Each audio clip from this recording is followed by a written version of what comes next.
Chris, we're here in Las Palmas in the middle towards the end of November with 225 yachts about to do the Atlantic crossing with the Ark.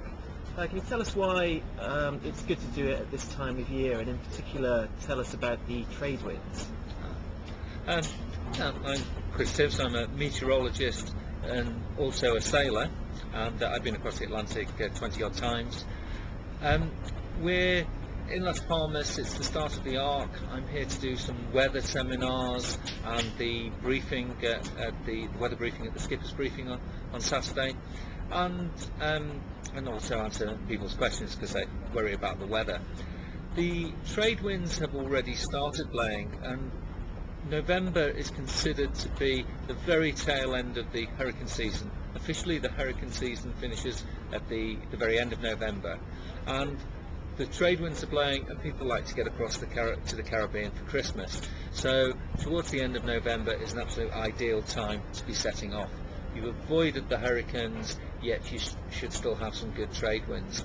The trade winds are driven by the Azores High. If the Azores High is well established, then we get some good trade winds.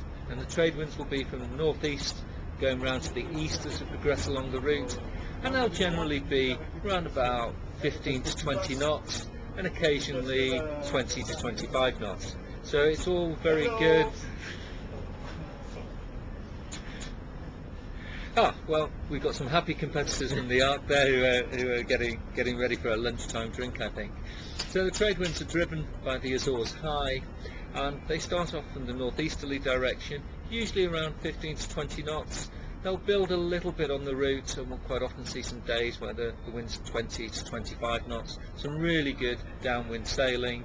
The waves will increase after a while with the fetch that the wind picks them up and gives a bit bigger waves. So the boats will be surfing and having a really good sail. And during the crossing, Chris, is there anything that the sailors should be looking for? Well, one thing that we get most years are some squalls. Now these are cumulus clouds that get bigger and bigger, and they start raining, and with the rain comes some fairly strong gusts of wind. Now it varies year on year. Some years you get quite a few squalls, other years you hardly see any at all.